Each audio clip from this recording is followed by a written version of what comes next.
some really good things to take from this game. I know South Carolina State had played a pretty aggressive schedule here early, so I think probably some fatigue set in with them. I thought they would really challenge us on the glass, and they did. I think for us, we moved the ball and shared the ball really well at times.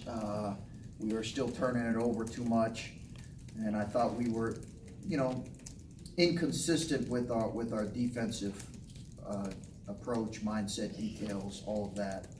So we've got to be better in those areas, and we definitely need to be better taking care of the ball, and we need to get better quickly because we have a team coming in in 2 days here that's very, very capable. They're off to a great start. So hopefully we can improve in some of those areas and move forward. This is the kind of game that it could be a really slow starting game, but you guys came out and seemed pretty fired up. Well, why do you think you're able to handle that challenge, and what did you think of your start to the game? I thought it was good. I thought our start was good, Adam. I still would like to see even more, but I thought our start was good. And I just think we need more consistency to our effort. But again, I think you're always concerned. I'm concerned about this next week stretch here, right, where we've got game after game after game. And I was a little concerned how we would come back after being at Creighton. But I thought we did a good job. I thought Caleb's aggressiveness offensively set the tone. Our guys, I think, have done a good job finding him throughout the year. He faced more single coverage today. Did a good job sealing and kind of setting the tone there with some early scores and physical play. Chris, this is a pretty good offensive rebounding team you faced. Was this a better performance from you guys in that area? Yeah, it's been a focal point for us. Many thanks to you guys continually pointing it out.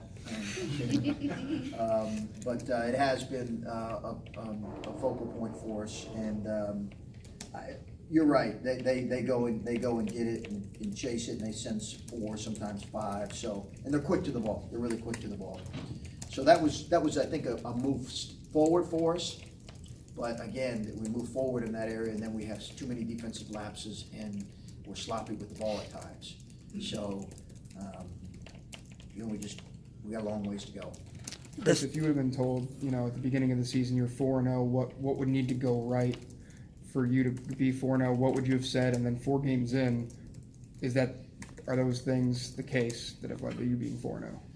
I would say I would think we would need to have a consistent defensive effort, and I think in the bulk of the games we have had that.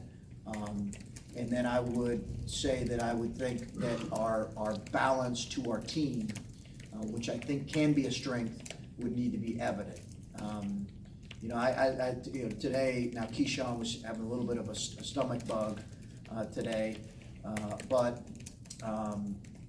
look at the way he was in this game. He had such a tremendous game last game, and in this game, he didn't play a whole lot. Part of that was because of the stomach bug. Part of that was just other guys. And his approach and his leadership on the bench was phenomenal. And I think that's a good example for our younger guys. So, you need a lot of that to get off to a good start. But, like I said, we've got a long ways to go in a lot of areas, for sure. As you look into this next stretch where the next 4 games are all at home, what is the focus of the team moving forward, and what do you want to see? What's the most important thing in these next 4 games? Continue to try to build the habits of how we want to play on a consistent basis. And we talked about that at halftime. Can we continue to reinforce the habits of how we want to play possession by possession? I think that's the only way you consistently get better, is your team embraces that and more guys understand what they have to do on each possession to play a certain way. We want to have a great commitment on both ends every possession. So I think that's the only way. In practice and in games, we've got to keep doing that. And if we do that, it'll help us in this stretch. And the biggest thing we want to continue to challenge our guys with is let's make sure winning doesn't get in the way of progress and growth. And I think that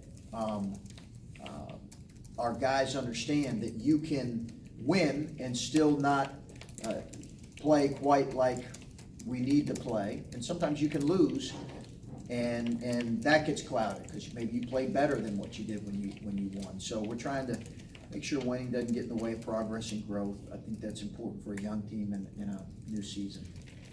Obviously, you guys are playing 3 freshmen that are getting good minutes, but games like this, games like the Purdue-Fort Wayne game, when you are able to build that comfortable lead, how important is it for those guys to just continue to get the speed of college basketball and adjust? It helps. It certainly helps to be able to play multiple guys and different lineups and young guys and new guys, having 5 new guys that are playing consistently for us, or pretty consistently for us. So to be able to do that is really important and early in the year, and we've seen some good things. Chris, you're, You follow up, I'm sorry. Just Caleb, obviously the last game you guys had to take him off the court quite a bit, and I know you mentioned he was maybe dealing with something, but tonight feeding him early and often, and the success he had, just your thoughts? Yeah, I thought Caleb really set the tone with his aggressiveness offensively and pursuing the ball. I thought he pursued the ball pretty well as well. Yeah, he just had some illness and some fatigue that I think factored in the other game, but I thought he really set the tone in a lot of ways, and like I said, I mean, he's been trapped or double teamed in some way every game, but certainly in the first 3 games. So he's got to continue to make the right play if teams are going to throw 2 bodies at him on his catches. But he did a good job kind of slipping out of some screens and setting some and popping and making the right read, and we've really challenged him to continue to do that, playing on the perimeter some. And he was hunting those threes today, and I think that most of them were good, and I liked seeing that. I liked seeing his aggressiveness there, and his teammates did a good job finding him. I really applaud his teammates too. you have a group of 4 guards that you play quite a bit, and in combination of 3 a lot of times. Yeah. I think today you're 33 and 10 among 3 of them, even with Keyshawn having an off night.